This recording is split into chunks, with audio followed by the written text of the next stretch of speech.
विनेश फोगाट के मेडल जीतने के करीब पहुंचकर और उन्हें डिस्क्वालीफाई कर दिया गया। और जिस तरीके की जो खबरें सामने आई और 100 ग्राम वेट ज़्यादा होने की वजह से उन्हें बाहर का रास्ता दिखाया गया।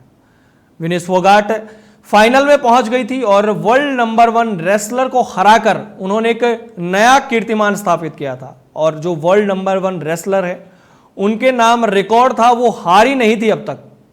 लेकिन जब फैसला आया और उनका वेट ज़्यादा पाया गया और कहा जाता है कि उन्हें मौका मिला, लेकिन तय वक्त तक उनका जो वेट था वो 100 ग्राम ज़्यादा निकला और उसके बाद में वो बाहर कर दी गई। फिर खेल के गलियारों से राजनीतिक गलियारों तक ये मामला पहुंचा और विपक्ष के जो नेता हैं इस पर सदन में चर्चा तक की मांग कर रहे थे, लेकिन चर्चा की अनुमति नहीं दी गई। विपक्ष ने वॉकआउट भी कर दिया था इसको लेकर। और अब एक बड़ा बयान जो आया है वो आया हरियाणा के पूर्व मुख्यमंत्री भूपेंद्र हुड्डा का। भूपेंद्र हुड्डा ने कहा है कि अगर उनके पास बहुमत होता, राज्य में अगर कांग्रेस के पास इतने विधायक होते, तो वो जो एक राज्यसभा सीट खाली हुई है हरियाणा से, विनेश फोगाट को वो राज्यसभा भेज देते। ये एक बड़ा बयान है, बड़ा दिलचस्प बयान है। हरियाणा में फिलहाल कुछ महीनों बाद विधानसभा चुनाव है और कांग्रेस हो, बीजेपी हो, आम आदमी पार्टी हो या अन्य कोई छोटा दल हो, वो सभी पार्टी तैयारियों में लगी हुई है।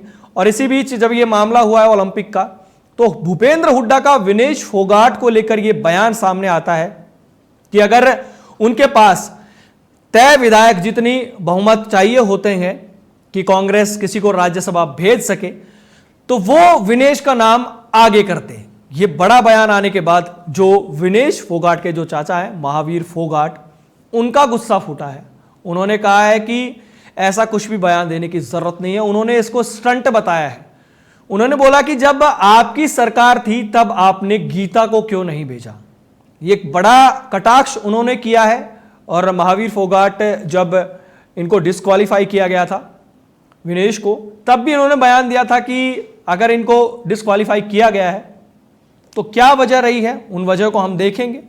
और अब जब भूपेंद्र हुड्डा जो कि पूर्व मुख्यमंत्री हैं हरियाणा के, उनका बयान आने के बाद तो जो महावीर फोगाट है उनका गुस्सा 7वें आसमान पर है कि ये जो बयान दिया गया है ये सिर्फ एक राजनीतिक स्टंट है, इसके अलावा कुछ नहीं है। उन्होंने इस पर गहरा जो नाराजगी है गहरी उन्होंने जताई है। और अब आगे जो एक टीएमसी के भी नेता हैं अभिषेक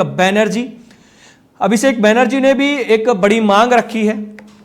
अभिषेक बैनर्जी का कहना है कि जो विनेश है उसको लेकर राज्यसभा की मांग जो भूपेंद्र हुड्डा कर रहे थे, वही मांग अभिषेक बैनर्जी ने भी करी है। टीएमसी पार्टी से वो आते हैं, ममता बनर्जी की पार्टी से वो आते हैं। और जो ये दो नेता हैं, अलग अलग स्टेट के नेता हैं, दोनों की ये मांग है कि विनेश को राज्यसभा भेजने की इनकी इच्छा है। राजनीति में नए नए बयान आते रहते हैं और फिलहाल खेल के मैदान से इतर हटकर यह बयान आया है। अब इसके कितने मायने हैं, कितने मायने निकाले जाते हैं, ये तो आने वाला वक्त ही बताएगा।